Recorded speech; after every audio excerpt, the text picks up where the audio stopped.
Bénédictions, chères sœurs et frères. Aujourd'hui, nous avons la fête de la Sainte Famille. L'évangile de Jésus-Christ selon saint Luc nous dit ces paroles. Quand fut accompli le temps prescrit par la loi de Moïse pour la purification, les parents de Jésus l'ameneraient à Jérusalem pour le présenter au Seigneur, selon ce qui est écrit dans la loi. Tout le premier-né de sexe masculin sera consacré au Seigneur. Il venait aussi offrir le sacrifice prescrit par la loi du Seigneur, un couple de tourterelles ou deux petites colombes. Or, il y avait à Jérusalem un homme appelé Siméon.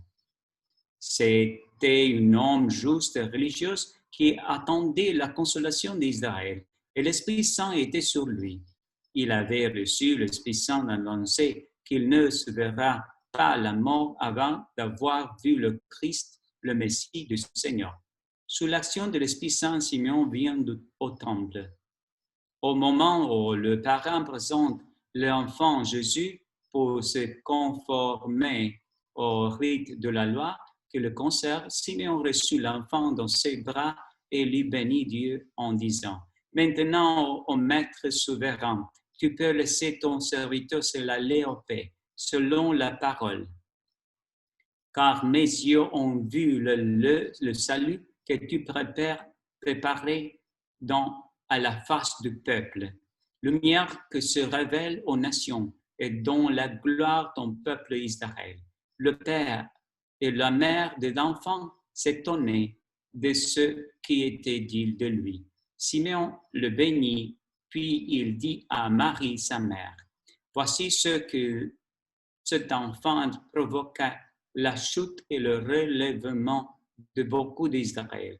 Il sera un signe de contradiction, et toi, ton âme sera traversée d'une glaive, ainsi que seront dévoilées les pensées qui viennent du cœur d'un grand nombre. Il y avait aussi une femme prophète, Anne, fille de Phanuel de la tribu d'Aser.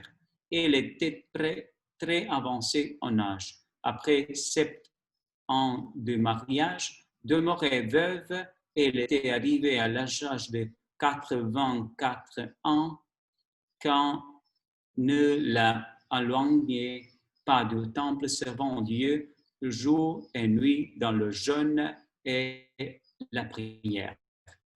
Souvent, à cette heure de même, elle proclamait le louange de Dieu et parlait de l'enfant à tous ceux qui attendaient la délivrance d'Israël, de Jérusalem.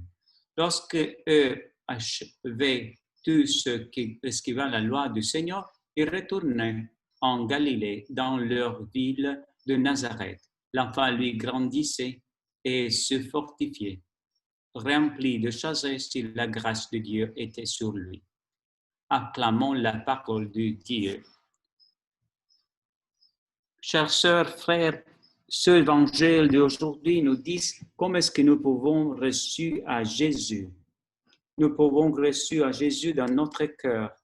L'attitude de Jésus d'être dans une famille avec son mari et Joseph nous montre qu'il a être humble et écouter la volonté de la mère et de le père de la terre. C'est une humiliation, mais aussi d'obéir à le Père Tout-Puissant. Voilà l'attitude que nous devons être et avoir tout le jour de notre vie, d'obéissance à la volonté du Père, parce qu'il a envoyé dans sa famille.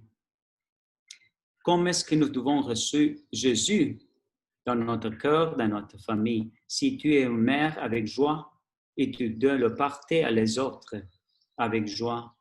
Aussi, Saint Joseph, de respecter la loi et porter.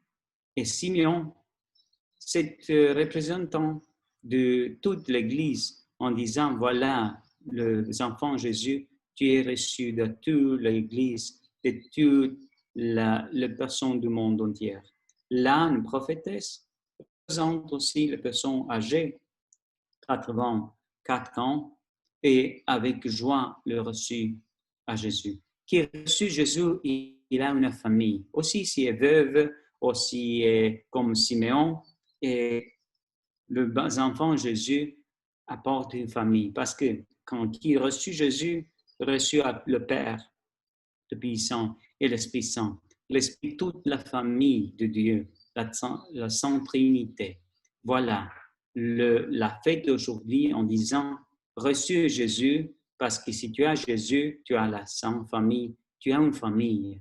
Tu ne dois pas vivre comme orphan, et tu dois vivre comme une fils ou une fille de Dieu. Dieu te bénisse et la Vierge Marie te protège toute ta vie dans la divine volonté. Au nom du Père et du Fils et du Saint-Esprit. Amen.